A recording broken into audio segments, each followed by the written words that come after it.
దేవుని ఘనమైన నామమునకు స్తోత్రములు.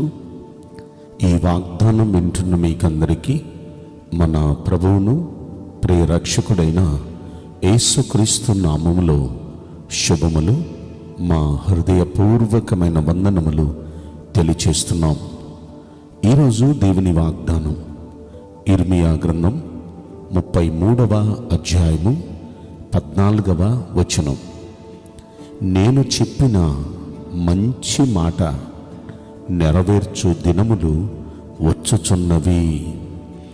ఈ మంచి వాగ్దానం వింటున్న మనందరి వినికిడిలో మన మంచి దేవుడు నెరవేర్చునుగాక. ఆమేన్. ప్రియ దైవ జనాంగమా, మన దేవుడు మనతో అంటున్న మాట చూడండి.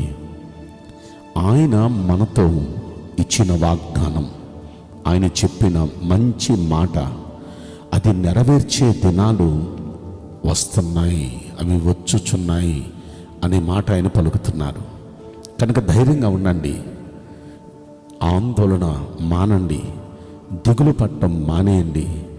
మన దేవుడు ఆయన ఏమైతే పలికారో అవి నెరవేరే ఆ దినాలు దగ్గర పడినాయి, త్వరలో అవి నెరవేరబోతున్నాయి.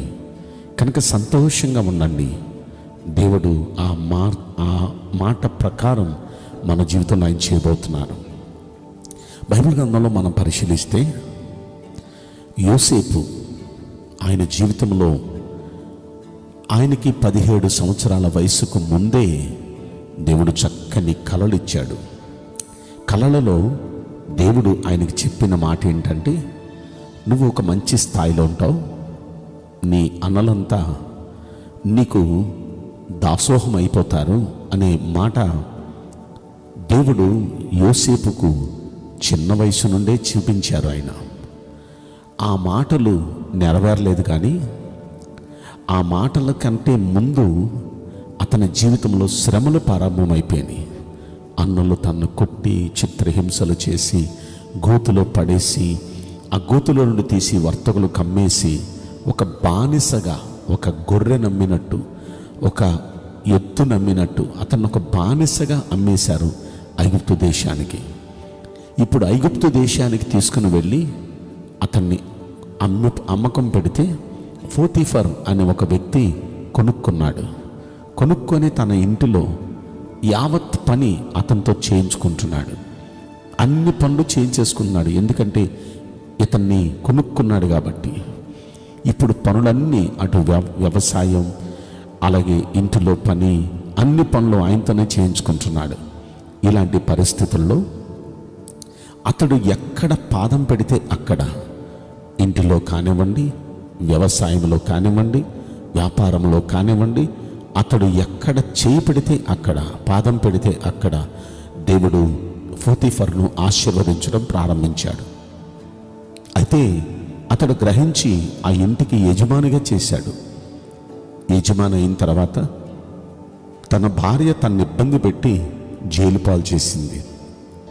జైల్లో కూడా అతన్ని బట్టి, జైల్లో కూడా దేవుని ఆశీర్వాదం ఆ అధికారి చూచి ఆ తాళాలు తన చేతికి ఇచ్చాడండి. నిజంగా మనం ఆలోచిస్తే ఆ జైల్లో కూడా దాదాపుగా చాలా సంవత్సరాలు ఉన్నాడు. ఇలాగా అతడు దేవుడిచ్చిన ఆ మాట, దేవుడిచ్చిన ఆ వాగ్దానం తన జీవితంలో నెరవేరటానికి దాదాపుగా 13 సంవత్సరాలు పట్టింది. ఆయనకి 30 సంవత్సరాల వయసు వచ్చే వరకు ఆయన బాధలోనే ఉన్నాడు, శ్రమంలోనే ఉన్నాడు. అయితేనే దేవుడిచ్చిన మాట నెరవేర్చే ఆ దినాలు వచ్చినాయి. జైలు గోడల మధ్య ఉన్న వ్యక్తికి పిలుపు వచ్చింది రాజు సింహాసనం మీద నుండి. రాజుగారు రమ్మంటున్నారని సంతోషంగా వెళ్ళిపోయాడు రాజుగారి దగ్గరికి. కారణం ఏంటంటే అతనికి తెలుసు, దేవుడు చెప్పిన మంచి మాట నెరవేర్చే దినాలు వచ్చినాయి అని. ఆయన ఎప్పుడైతే మొదలు అనుకున్నాడో సంతోషంగా చక్కగా తలార స్నానం చేసి, చక్కగా గడ్డం గీసుకొని, శుభ్రంగా మంచి బట్టలు వేసుకొని రాజు ముందుకు వెళ్ళి నిలబడ్డాడు. రాజుకు వచ్చిన కళ చెప్పాడు, దాని భావం చెప్పాడు. వెంటనే రాజు ప్రకటన చేస్తాడు, ఈ రోజు నుండి దేశానికి నువ్వే రాజువి, ఈ దేశ బాధ్యతలన్నీ నీ చేతుల్లో పెడుతున్నాను, నువ్వు పరిపాలన చేయి అని బాధ్యతలు తనకు అప్పగించాడు.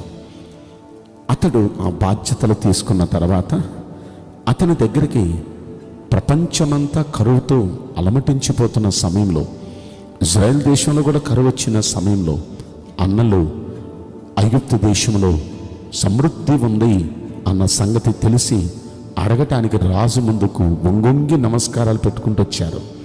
దాసోహం అయిపోయారు. ఇంతకీ రాజు సీట్లో కూర్చున్నది తన తమ్ముడే అన్న సంగతి వారు గ్రహించలేకపోయారు. ప్రియ దైవ జనాంగమా, దేవుడు చెప్పిన ఆ మాట యోసేపు పట్ల నెరవేరింది. ఖచ్చితంగా అన్నలంతా దాసోహం అయ్యారు. అన్నలకు ఆయనే నాదుడయ్యాడు. ఇలా మనం ఆలోచిస్తే దేవుడు చెప్పిన మంచి మాట నెరవేర్చే ఆ దినాలు వచ్చుని అని మనం గ్రహించాలి. దావీదు విషయంలో కూడా అతనికి 16 సంవత్సరాల వయసప్పుడు దేవుడు ఇంటికి భక్తుడైన సమూయేలును పంపించి, ప్రవక్త అయిన సమూయేలు ద్వారా గొర్రెల కాపరిగా ఉన్న వ్యక్తి మీద నూనె పోసి, నువ్వు రాజువు, ఇజ్రాయేలీలపైన రాజువు అని ప్రకటన చేశాడు. ప్రకటన చేసిన తర్వాత రాజు అవ్వలేదు, కానీ అతడికి ఎన్నో కష్టాలు వచ్చినాయి. 14 సంవత్సరాల కష్టాలు వచ్చినాయి. ఆయనకి 30వ ఏట వచ్చేటప్పటికి అతడు ఆ దేశానికి రాజు అయ్యాడు, చక్రవర్తి కూడా అయ్యాడు. ఎందుకు ఈ మాటలు మీకు గుర్తు చేస్తున్నానంటే, దేవుడు చెప్పిన ఏ మాట నిరర్ధకం కాదు. ఆయన మాట ఇచ్చాడో ఖచ్చితంగా ఆ మాట నెరవేరుస్తాడు. ఆయన మాట నమ్మదగినది. దేవుడు మాట ఖచ్చితంగా నెరవేరుద్ది. అబ్రహాముకు వాగ్దాన పుత్రుడిని ఇస్తాను అని దేవుడు మాటిచ్చాడు. మాటిచ్చిన ప్రకారమే 100 సంవత్సరాల వయసప్పుడు చక్కని కుమారుడు ఇస్సాకును బహుమానంగా దేవుడిచ్చాడు. మాటిచ్చిన దేవుడు ఆ మాట నెరవేరుస్తాడు ఖచ్చితంగా. అయితే మనం నమ్మాలి. ఈ రోజున మాటిస్తున్నాడు. దేవుడిచ్చిన ఆ మాట నెరవేరే ఆ దినాలు దగ్గర పడినాయి. ధైర్యంగా ఉండండి, సంతోషంగా ఉండండి. అలనాడు అబ్రహాంకు మాటిచ్చి నెరవేర్చిన దేవుడు, అలాగే యోసేపుకు మాటిచ్చి నెరవేర్చిన దేవుడు, దావీదుకు మాటిచ్చి నెరవేర్చిన దేవుడు. ఇప్పుడు మీరు శ్రమల్లో ఉన్నారని, కష్టాల్లో ఉన్నారని ఆ మాట నెరవేరదేమో అని మీరు అనుకోవద్దు. మాటిచ్చిన దేవుడు నెరవేర్చుటకు సమర్థుడు, శక్తిమంతుడు. ఆయన ఇచ్చిన మాట నెరవేర్చు దినములు వచ్చుతున్నాయి.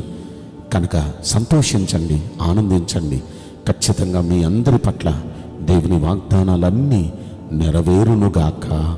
ఆమేన్. నేను మీకోసం ప్రార్థన చేయబోతున్నాను. పరిశుద్ధుడా, ప్రేమగల యేసురాజా, మీ పరిశుద్ధ బంగారు పవిత్రమైన నామమునకు నిండు మనసుతో కోట్ల కొలదిగా స్తుతులు, స్తోత్రములు, వందనాలు చెల్లిస్తున్నాం.